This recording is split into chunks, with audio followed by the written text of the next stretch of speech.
오늘 우리에게 주시는 생명의 말씀은 요한계시록 22장 6절에서 12절 말씀입니다. 할렐루야. 옆에 분과 인사하시겠습니다. 주님의 이름으로 사랑하며 축복합니다.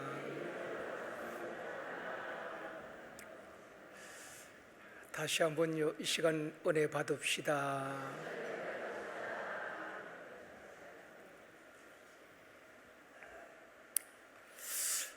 계시록 22장은 계시록의 결론 부분입니다. 20절, 21절 말씀을 보면은 같이 읽겠습니다. 이것들을 정언하신 이가 이르시되 내가 진실로 속히 오리라 하시거늘 아멘. 주 예수여 오시옵소서. 주 예수의 은혜가 모든 자들에게 있을지어다. 아멘. 이렇게 계시록이 마무리되어집니다. 주님 편에서 내가 진실로 속히 오리라 재림에 대해서 약속하셨고, 또 성도들은 아멘. 주 예수여 오시옵소서. 다시 오실 주님을 믿고 기다리는 것으로 계시록이 마무리가 되어집니다. 종말에는 두 가지가 있습니다. 개인적인 종말이 있고 우주적인 종말이 있습니다. 개인적인 종말은 개인의 죽음을 의미하는 것입니다. 주님 오시기 전에는 누구나 다 개인적인 종말을 맞게 되는 것입니다. 그런가 하면 우주적인 종말은 주님이 다시 오시는 때를 말하는 것입니다. 성도들은 종말에 대한 긴장감을 가지고 살아야 합니다. 1992년 가을에 대한민국을 떠들썩하게 했던 한 사건이 있었습니다. 우리가 잘 알고 있는 다미성교회가 벌인 휴거 사건입니다. 당시 영상을 잠깐 보고 제 말씀을 이어가도록 하겠습니다. 다음 뉴스입니다. 이제 2시간 남짓이면 그동안 큰 사회적 파문을 일으켰던 이른바 휴거, 공중 들림이 과연 일어날런지 그 여부가 가려지게 됐습니다만은 옆에 있는 사람이 갑자기 올라가고 그렇게 됩니까? 눈 깜짝할 사이에. 예. 그러니까 옆에 있는 사람 올라가는 장면을 못 보죠. 순식간에. 모르죠. 또 카메라 찍어서 나오죠. 예수님 모십니다. 예수님 모십니다. 금년 10월 예수님 모십니다. 지금이 바로 시한부 종말론은 올해 10월 28일 예수의 공중 재림과 함께 신심이 깊은 신자는 휴거되고 나머지 사람은 50억 명이 사망하는 대환란에 쌓인다는 것입니다. 시한부 종말론의 주창자인 이장림 목사, 검찰 수사 결과 이 목사는 무려 34억여 원을 신도들로부터 걷어들여 개인적으로 쓰고 보관해온 것으로 밝혀졌습니다. 오는 28일에 휴거를 앞두고 만든 유언장입니다.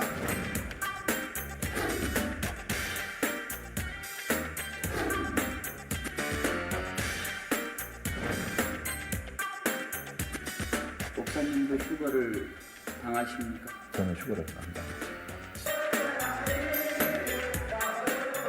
11시 10분 취재팀이 어렵게 현장에 들어갈 수 있었습니다. 정신이 멍할 정도의 찬송소리와 엄청난 열기가 몸을 움츠러들게 합니다.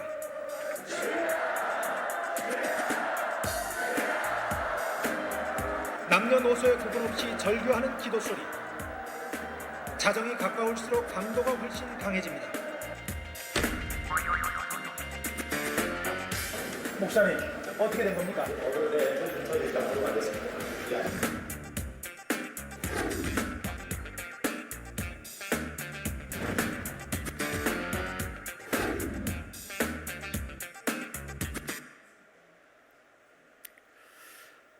당시 휴거를 믿었던 사람들은 회사 사표를 내고 학생들은 학교를 그만두고 전세를 빼고 또 집을 팔아서 다미 선교에 바치기도 했습니다.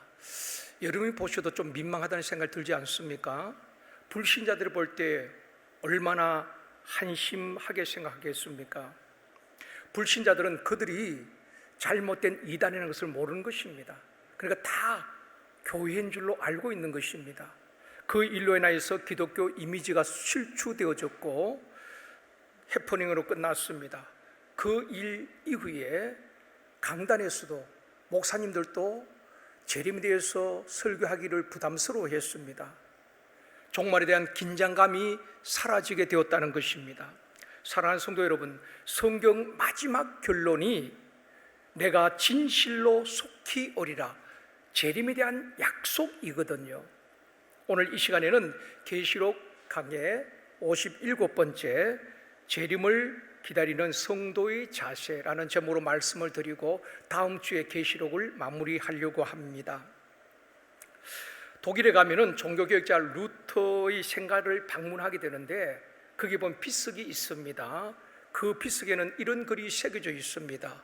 내일 지구에 종말이 온다 할지라도 나는 오늘 한 그루의 사과나무를 심겠다. 루터 생가에 이런 비석이 새겨져 있거든요. 우리가 알기는 이 말은 철학자 스피노자가 한 것으로 알고 있습니다. 근데 많은 학자들은 스피노자가 한 말이 아니라 루터가 한 말이라고 주장합니다. 그 증거로 루터는 1484년에 태어난 분이고 스피노자는 1632년생입니다. 한 150년 전에 루터가 먼저 태어난 겁니다. 루터가 한 말을 철학자 스피노자가 인용했다, 그렇게 주장하기도 합니다. 이 말을 루터가 했느냐 스피노자가 했느냐 그것이 중요한 것이 아니라 그 말 속에 담긴 의미가 중요하지요. 내일 지구가 멸망한다 해도 오늘 내게 주어진 일을 최선을 다하겠다는 것입니다. 성경에 보면은 우리 주님께서 일꾼들을 부르실 때, 제자를 부르실 때에 빈둥빈둥 놀고 있는 사람을 부른 것 아닙니다. 자기 삶의 현장에서 최선을 다하는 사람을 하나님께서 부르셨습니다. 다윗도 들판에서 양떼를 치다가 하나님의 부름을 받고 기름 부음을 받게 되는 것입니다. 엘리사는 농부였잖아요. 소로 밭을 갈다가 선지자로 부름을 받게 됩니다. 갈릴리 바다에서 고기 잡던 어부들은 그 현장에서 주님의 제자로 부름을 받게 되는 것입니다. 이처럼 자기에게 주어진 삶의 현장에서 최선을 다하는 사람들을 일꾼으로 제자로 부르셨다는 것입니다. 다시 오시겠다는 주님의 약속을 믿는 성도들은 학생들이 학교를 그만두고 또 직장인들은 직장에 사표를 내고 전세를 빼고 집을 팔고 자기 입던 옷을 다 불태우고 유언장을 쓰고 그렇게 주님을 기다리는 것이 아니란 것입니다. 성경을 몰라서 그런 것입니다. 예수님께서 세상 끝날에 있을 일에 대해서 이렇게 말씀하셨습니다. 두 사람이 밭에서 일을 하다가 한 사람은 데려가고 한 사람은 버려둠을 당할 것이다. 두 사람이 맷돌을 갈다가 한 사람은 데려감을 당하고 한 사람은 버려둠을 당할 것이다 말씀하시면서 결론이 무엇인가 하면은 마태복음 24장 42절에서 이렇게 말씀합니다. 같이요. 그러므로 깨어 있으라. 어느 날에 너희 주가 임할는지 너희가 알지 못함이니라. 우리 주님께서 반드시 다시 오실 것을 약속하시면서 성도들에게 하신 말씀은 깨어 있으라는 것입니다. 준비하고 있으라는 것입니다. 언제 주님이 오실지 비밀로 하셨기 때문에 언제 주님이 오시더라도 아멘 주 예수여 오시옵소서 맞을 준비하라고 말씀하신 것이 성경의 가르침인 것입니다.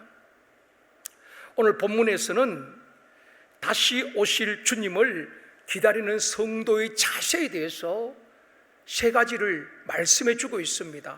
영적으로 깨어 있다는 것이 어떤 의미인가 오늘 본문에서 세 가지로 말씀을 해주고 있습니다. 첫 번째는 말씀에 순종하는 삶을 살라는 것입니다. 7절 말씀 우리 같이 읽겠습니다. 보라, 내가 속히 오리니 이 두루마리의 예언의 말씀을 지키는 자는 복이 있으리라 하더라. 여러분, 계시록에는 7가지 복이 나온다고 말씀을 드렸습니다. 마태복음 5장에는 8가지 복, 8복이 나오잖아요. 계시록에서는 7가지 복, 7복이 나오는데 계시록 1장 3절부터 22장 14절까지 보면은 복에 대해서 말씀을 하고 있습니다. 오늘 본문에서는 6번째 복인 예언의 말씀을 지키는 자가 복이 있으리라 그렇게 말씀을 하고 있습니다.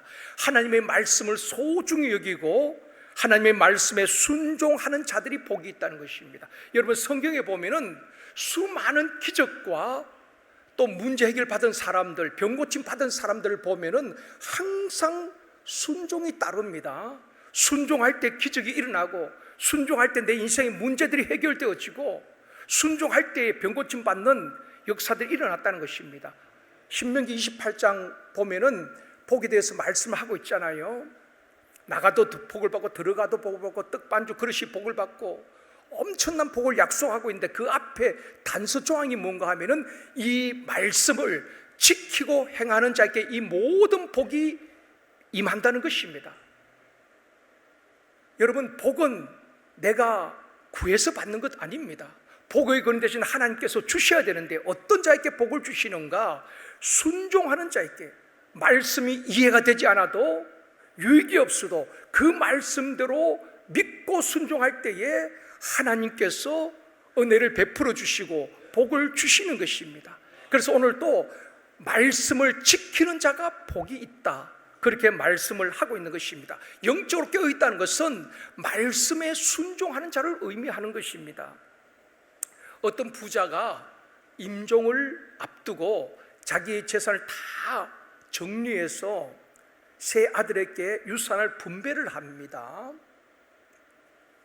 첫 번째는 땅 문서를 준비해 놓고, 두 번째는 집과 건물 문서를 준비해 놓고, 세 번째는 아버지가 평생 읽고 순종했던 낡은 성경책이었습니다. 여러분 같으면 뭘 택하겠습니까? 아마 첫 번째, 두 번째 아닌가 생각되어집니다. 그래서 세 아들에게 택하라는 것입니다. 첫 번째 아들은 땅 문서를 택하게 됩니다. 두 번째 아들은 집과 건물 문서를 택합니다. 셋째 아들은 아버지가 평생 읽고 순종했던 하나님의 말씀 성경책을 택하게 됩니다. 아버지께서 마지막으로 유언을 하시는 것입니다. 물질보다 더 중요한 것은 하나님의 말씀이야.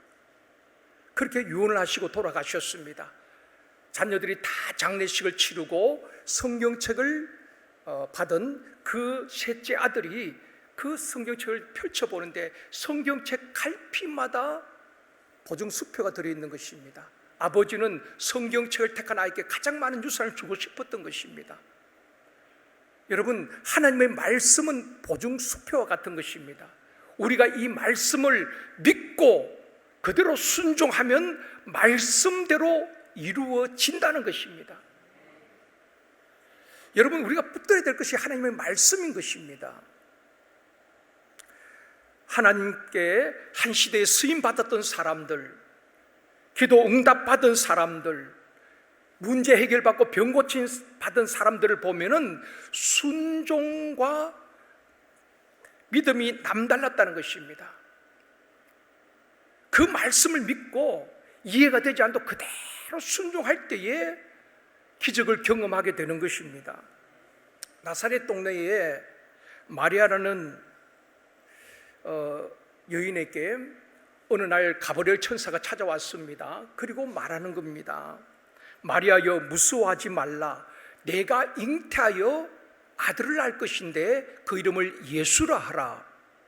그때 마리아가 대답하지요. 나는 남자를 가까이 한 일이 없는데, 한 번도 남자와 동침한 일이 없는데 어떻게 이런 일이 있을 수 있겠습니까? 그때 천사가 다시 말합니다. 하나님의 모든 말씀은 능하지 못하심이 없느니라. 하나님이 말씀하시면 그대로 되어진다는 것입니다. 하나님께서 빛이 있으라 말씀하실 때 빛이 있었고, 하나님이 말씀하시면 능하지 못할 일이 없다는 것입니다. 지금 마리아는 어떤 상황입니까? 요셉과 약혼한 상태 아닙니까? 결혼을 준비하는 여인입니다. 그런데 배가 불러오면은 파혼을 당할 수 있잖아요. 또 부정한 여인으로 돌에 맞아 죽을 수가 있습니다. 마리아가 나는 부정한 여인이 아닙니다, 자기 결백을 주장한다 할지라도 누가 그 말을 믿어주겠습니까? 배가 불러오는데요. 그래서 요셉도 조용하게 끊고자 하였다, 그렇게 말씀하고 있는 것입니다. 마리아가 또 왜 하필 접니까? 나사렛 동네 여자가 한 사람뿐이던가요? 그렇게 항변하지 않습니다. 이해가 되지 아니하고 의학적으로 과학적으로 전혀 맞지가 않습니다. 그런데 마리아는 어떻게 반응합니까? 누가복음 1장 38절 말씀입니다. 같이 읽습니다. 마리아가 이르되 주의 여종 요원이 말씀대로 내게 이루어지이다 하매 천사가 떠나가니라. 이게 마리아의 믿음이거든요. 이게 마리아의 영성입니다. 의학적으로 불가능한 일입니다. 상식적으로 맞지 않지요. 그런데 주의 여종 요원이 말씀대로 내게 이루어지이다. 하나님이 말씀하시면은 처녀가 잉태한다 할지라도 나는 그 말씀을 믿습니다. 하나님은 아무나 쓰시는 게 아니에요. 이 마리아는 믿음이 남달랐어요. 순종이 남달랐다는 것입니다. 그러니까 그 몸을 통하여서 예수 그리스도가 성령으로 잉태되시는 것입니다. 지금도 마찬가지입니다. 하나님은 아무나 쓰신 거 아니에요. 그 중심을 보시고 그 순종을 보시고 믿음을 보시고 한 시대에 귀하게 쓰실 줄 믿습니다.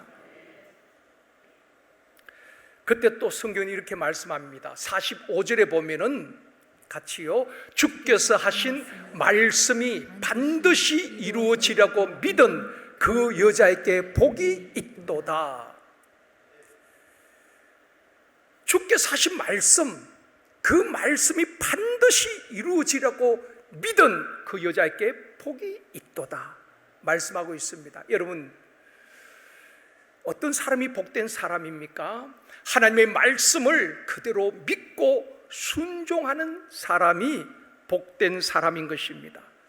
우리의 영혼이 살아나고 영적 힘을 얻는 통로가 무엇이겠습니까? 여러분, 시대마다 문제없는 사람 없습니다.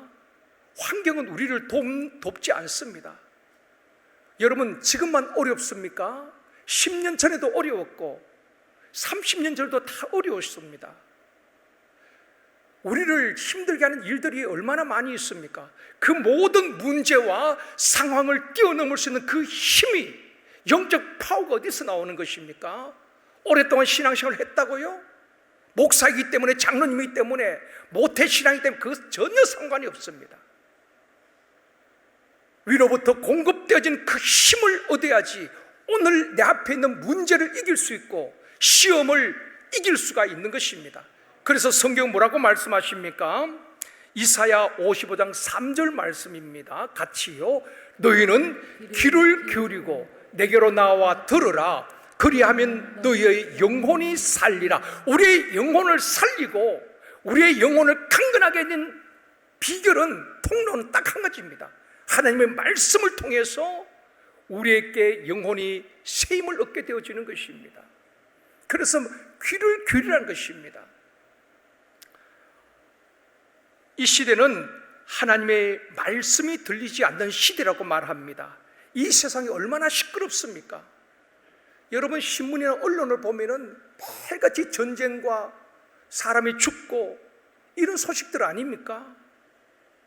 복음이 없는 시대인 것입니다. 소음이 얼마나 많은지 모릅니다. 사람마다 자기 목소리를 높이고 있습니다. 정말 하나님의 말씀이 들리지 않는 시대라고 말하고 있습니다. 어떤 분이 작업장에서 핸드폰을 잃어버렸어요. 그래서 동료에게 핸드폰을 울리게 합니다. 근데 기계 돌아가는 소리가 있으니까 핸드폰 소리가 들리지 않는 것입니다. 그때 공장장이 딱 오더니만 상황을 알고 모든 기계의 전원을 다 내리게 하는 것입니다. 그리고 핸드폰을 울리게 합니다. 그러니까 그 떨어졌던 핸드폰이 소리를 울리고 찾게 되었다는 것입니다. 소음 때문에 안 들린 것입니다. 다 끄니까 들려지는 것입니다. 현대인들 너무나 바쁘지요. 이 시대는 소음이 너무 많습니다. 그러니까 하나님의 음성이 들려지지 않는 것입니다. 저와 여러분이 영적으로 깨어있다는 것은 성령에 민감한 것입니다. 성령의 음성을 들을 줄 알아야 되는 것입니다. 여러분, 신앙의 위기는 다른 거 아닙니다. 하나님의 음성이 들려지지 않는 것이 신앙의 가장 큰 위기인 것입니다. 어린 소년 사무엘에게는 하나님의 음성이 들렸잖아요. 하나님이 말씀하셨습니다. 그런데 엘리 제사장에게는 하나님의 음성이 들리지 않는 것입니다. 영적으로 둔했다는 것입니다.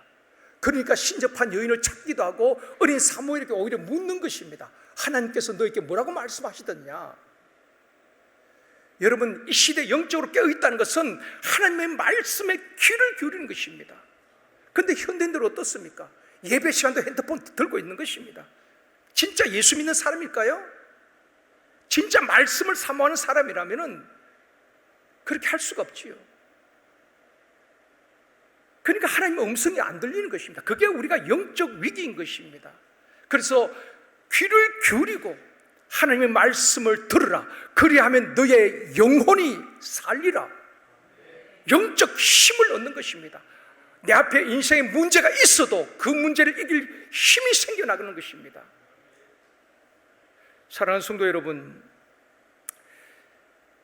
소음이 많은 이 시대에 주의 말씀에 귀를 기울이고 주의 말씀을 들음으로 우리의 영혼이 살고 영적으로 강건한 저와 여러분이 되어주기를 주님의 이름으로 축원합니다. 두 번째, 종말을 기다리는 성도의 자세는 하나님만 경배하는 삶을 살라는 것입니다. 이게 영적 깨어있는 것이거든요. 8절 말씀 같이 읽습니다.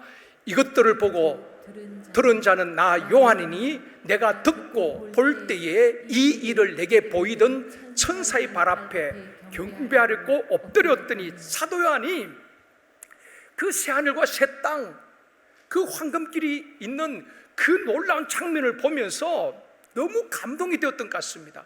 너무 황홀해서 그 천사 앞에 무릎을 꿇고 경배를 하려고 하는 것입니다. 그때 천사가 뭐라고 말합니까? 그 다음 절입니다. 같이요. 그가 내게 말하기를 나는 너와 내 형제 선지자들과 또 이 두루마리의 말을 지키는 자들과 함께 된 종이니 그리하지 말고 하나님께 경배하라 하더라. 이 천사가 막 말리면서 그렇게 하지 마. 나는 경배받을 사람이 아니야. 오직 하나님께만 경배하라. 하나님께만 경배하라. 우리 주님께도 시험 받을 때 말씀하셨잖아요. 우리 주님께서 뭐라고 말씀합니까? 오직 하나님만 경배할지니라. 우리의 찬송과 존귀와 영광을 받으실 분은 오직 하나님이신 줄 믿습니다. 사람을 우상시하고 교주를 신격화하고 경배하는 것은 다 잘못된 것입니다.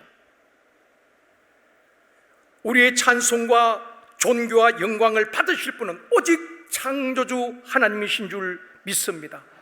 오늘 또 예루살렘 찬양에서 참 은혜로운 찬양을 하셨는데 여러분 누구에게 찬양합니까? 하나님께 찬양한다 하면서도 사람을 의식하고 있지 않습니까? 와, 역시 예루살렘 찬양대야. 역시 최고야. 사람에게 여러분의 포커스 맞춰진다면 여러분 잘못된 것입니다. 예루살렘 찬양대의 그 찬양의 고백이 우리 모두의 고백이 되어지고 하나님 앞에 올리워져야 되는 것입니다. 그때 하나님께서 영광을 받으시는 것입니다. 그래서 찬양대도 사람에게 들려지는 찬양이 아니라 하나님께 올리워지는 찬양이 되어져야 되는 것입니다. 우리 모든 사역도 마찬가지입니다. 사람에게 나를 돋보이게 하기 위해서 역시 당신이 최고야. 당신 없으면 일이 안 돼. 그런 소리에 우리가 기대한다면은 이미 우리의 마음이 교만한 것입니다. 우리가 죽도록 충성할지라도 모든 영광은 하나님께, 모든 경배는 하나님만이 받으실 수 있는 것입니다. 그래서 오늘 말씀하고 있는 것입니다. 하나님만 경배하라. 하나님께만 경배하는 우리 교회가 되어지기를 원합니다. 바울과 바나바가 루스드라에 갔을 때에 나면서 걷지 못하는 환자가 있었습니다. 한 번도 태어나서부터 걸어본 적이 없습니다. 그때 바울과 바나바가 외치지요. 예수 이름으로 일어나 걸으라. 예수 이름으로 선포하는 것입니다. 그때에 그 안전뱅이가 일어나고 걷게 되는 것입니다. 그 루스드라 사람들이 깜짝 놀라서 이것은 사람이 할 수가 없다. 하늘에서 신이 내려왔다. 그래서 바나바를 제우스 신이라고 말하고 바울을 헤르메스 신이라고 그들 앞에 제사를 지내려고 하는 것입니다. 그때에 바울과 바나바가 크게 소리를 지르는 것입니다. 사도행전 14장 15절 말씀 같이 읽습니다. 이르되 여러분이여 어찌하여 이러한 일을 하느냐. 우리도 여러분과 같은 성정을 가진 사람이라. 여러분에게 복음을 전하는 것은 이런 헛된 일을 버리고 천지와 바다와 그 가운데 만물을 지으시고 살아계신 하나님께로 돌아오게 함이라. 지금 루스드라 사람들이 바울과 바나바 앞에 제사를 지내려고 할 때 크게 소리를 지르면서 여러분 어찌하여 이런 일을 하느냐. 우리가 생명 걸고 핍박을 받으면서 당신들에게 복음을 전하는 것은 이런 헛된 일을 버리고 천지 만물을 창조하신 살아계신 하나님께로 돌아오도록 하기 위함이다. 그렇게 이야기하고 있는 것입니다. 여러분, 우리가 왜 복음을 전합니까? 왜 주일 전도하고 화요 전도하고 행복 모임에서 그렇게 복음을 전합니까? 저는 우리 장로님, 권사님, 집사님들이 그 직장에서 일하고 가정에서 일을 하고 저녁에 모여서 또 낮에 그 시간을 쪼개가면서 행복을 하신 분들 보면 너무 감동이 되는 것입니다. 그렇게 복음을 전하는 이유가 무엇입니까? 세상에 사조표에 있는 사람들, 사주팔자 운명에 매여 있는 사람들, 그들로 하여금 헛된 일을 버리고 하나님께로 돌아오도록 하기 위한 것 아니겠습니까? 복음을 전하는 목적은 그거거든요. 마가복음 6장 45절 46절 말씀에 보면은 같이 읽습니다. 예수께서 즉시 제자들을 재촉하사 자기가 무리를 보내는 동안에 배 타고 앞서 건너편 베세다로 가게 하시고 무리를 작별하신 후에 기도하러 산으로 가시니라. 저는 이 말씀 앞부분에 어떤 사건이 있습니까? 오병이의 기적이거든요. 그 많은 무리들을 배고파할 때에 물고기 2마리 떡 5개로 5,000명을 먹이고 12바구니를 거두었습니다. 사람들이 열광을 하는 것입니다. 아마 예수 하면서 임금으로 삼으려고 하는 것입니다. 그렇죠. 어떻게 그 빈들에서 그 많은 사람들을 먹이고 그런 기적을 경험할 수 있겠습니까? 사람들이 막 임금으로 삼으려고 할 때에 우리 주님께서 급하게 재촉하는 것입니다. 제자들에게 빨리 배를 타고 건너편을 건너가라는 것입니다. 그리고 주님은 어디로 가셨습니까? 산으로 기도하러 가셨다. 저는 이 말씀을 묵상하면서 왜 주님께서 이렇게 급하게 이렇게 하셨을까? 제가 한 가지 깨달은 것이 있습니다. 이게 뭔가 하면은 지금 주님은 제자 훈련 중이거든요. 제자들을 택하시고 데리고 다니면서 훈련하고 계시는 것입니다. 이런 의미가 있지 않나 생각되어집니다. 제자들에게 무엇을 가르치고 싶어 하셨는가 하면은 너희들이 앞으로 복음을 전하고 예수 이름으로 명할 때에 귀신이 떠나가게 되어지고 안전뱅이가 일어나게 되어지고 기적들이 일어나게 될 것이다. 왜냐하면 예수 이름이 능력이잖아요. 그럴 때에 사람들이 대단하다, 최고다, 신으로 막 생각하고 너희들을 높일 때에, 너희들을 칭찬할 때에, 그때에 우쭐하면 안 돼. 그때는 빨리 그 자리를 떠나야 돼. 그리고 어디로 가야 된다고요? 기도의 자리로 나아가야 돼. 그것을 주님께서 지금 제자들에게 가르치고 있는 것 아니겠습니까? 그 증거가 무엇인가 하면은 사도행전 3장에 보면은 실제적으로 베드로가 사역할 때에 안전뱅이를 일으켰잖아요. 그때 사람들이 다 베드로를 주목합니다. 정말 대단한 사람이다. 저 사람 신이 아닌가? 그때 베드로가 뭐라고 말합니까? 왜 나를 주목하느냐? 이 사람 고친 건 내가 한 것이 아니고 십자가에 못 박히시고 죽으시고 부활하신 주님이 이 안진병을 일으켰다. 여러분, 이렇게 고백할 수 있었던 것은 이미 주님이 계실 때에 베드로가 그 훈련을 받았기 때문에 훈련의 결과라고 저는 생각합니다. 그래서 주님께서 그 기적을 행하시고 사람들이 막 임금으로 삼으려고 할 때에 사람을 빨리 배를 타고 건너가고, 너희들이 그런 일이 있을 때에 사람들이 너희들을 높일 때에 교만하면 안 돼. 그때 너희들은 기도하면서 겸손의 자리에 머물러 있어야 돼. 이게 제자의 길이라는 것입니다. 그걸 가르치신 것 아니겠는가 생각해 봅니다. 사람들은 누구나 인정받고 싶고 칭찬받고 싶어 하는 것입니다. 그럴 때 교만하거나 우쭐해지면 안 되는 것입니다. 전에 이단이었죠. 전도관 박태선 씨, 그분이 처음부터 이단이 된 것 아니거든요. 처음에는 그렇게 교회에서 겸손했다는 것입니다. 집사님 때도 이분이 열심히 일해서 11조가 아니라 12조를 드렸다고 합니다. 그래서 나중에 성도들이 신임을 받고 장로님이 된 것입니다. 그리고 난 다음에 이분을 통해서 은사가 나타나는 것입니다. 치유 은사도 나타나고, 그러니까 이분이 집회할 때 수많은 사람들이 모였습니다. 그러자 우쭐해지고 나중에는 자신이 육신을 입고 이 땅에 온 창조주 하나님이라고 선언하고 이단 교주가 되는 것입니다. 처음부터 그렇게 교주가 된 것 아니거든요. 사람들이 막 칭송하고 최고다, 그럴 때에 하나님 앞에 나아가서 무릎 꿇고 기도해야만이 우리가 겸손을 유지할 수가 있는 것입니다. 그때 우쭐하다 보니까 이단 교주가 되는 것입니다. 찬송 323장에 보면은 부름받아 났으니 몸 어디든지 가오리다. 괴로우나 즐거우나 주만 따라 가오리다. 종기 영광 모든 권세 주님 홀로 받으소서.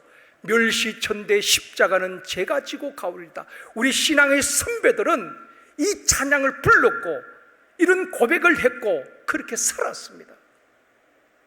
어디든지 주님이 가라고 하시면은 빈들에도 아골골짜기도 시골에도 갔습니다. 그리고 종교 영광 모든 것을 주님께 올려드리고 멸시천대 십자가를 지고 목회를 했습니다. 그때 우리 한국교회가 부흥한 것 아니겠습니까? 근데 지금은 수도권 아래는 교육자 구하기가 힘들다고 합니다. 다 대도시, 대형교회 추구하다 보니까 그 시골교회는 안 가겠다는 것입니다. 아골골짝 빈들에도 가겠다고 찬송을 하지만은 우리 삶은 늘 높은 곳에서 대접받는 곳에 익숙해져 가고 있다는 것입니다. 이것이 한국교회 위기라고 저는 생각합니다. 지금 주일학교는 절반이 문을 닫았죠. 아예 없습니다. 다음 세대가 없어요. 저는 걱정하는 것이 이런 상황으로 간다면은 20년, 30년 안에 우리 한국교회는 숫자적으로 반토막이 나는 것입니다. 다음 세대가 없기 때문에 한국교회가 위기를 벗어날 수 있는 길은 저는 딱 한 가지라고 생각합니다. 다른 방법이 없습니다. 프로그램이 되는 것이 아닙니다. 내가 주인 삼은 것 내려놓고 하나님만 경배하는 것입니다. 다시 말씀을 드리면은 영광 받던 자리에서 종의 자리로 내려오면은 한국교회가 다시 회복되어지고 건강한 교회가 되어줄 줄 믿습니다. 내가 대접받으려고 하고 내 주장을 하고 내가 주인 노릇하니까 여러분, 교회 주인은 목사도 아니에요. 오직 예수 그리스도, 그분만 경배를 받으셔야 되는 것입니다. 목사님들도 장로님들도 모든 모태신앙이다 할지라도 우리는 낮은 자리에서 주님을 경배할 뿐인 것입니다. 그 의식을 회복해야 되는 것입니다. 바울이 끝까지 하나님 앞에 쓰임받았던 이유는 종의 의식을 가졌다는 것입니다. 바울 서신을 보면 자기를 소개할 때에 예수 그리스도의 종 바울이라고 소개하고 있습니다. 바울이 얼마나 뛰어난 사람입니까? 그런데 늘 자기는 종이라, 아마 날마다 나를 쳐서 복종시키고 나는 날마다 죽노라, 그 고백이 무엇이겠습니까? 사람들이 칭송할 때 꿈틀꿈틀 일어나는 그 교만, 대접받고 싶어하는 그 마음들, 욕심을 날마다 죽이고 깨트리는 것 아니겠습니까? 그리고 나는 종이다, 나는 예수 그리스도의 종이다. 여러분, 종이 무슨 권리가 있겠습니까? 사람들이 인정하지 않는다고, 박수 쳐주지 않는다고 서운하게 하나님 있겠습니까? 종은 억울한 일을 당해도 누구에게 이야기할 수도 없는 것입니다. 바울은 늘 나는 종이다, 그 의식을 갖고 살았기 때문에 하나님께서 그를 붙드시고 위대한 사역을 감당하게 하셨고 수많은 영혼들이 주께로 돌아오게 하셨다는 것입니다.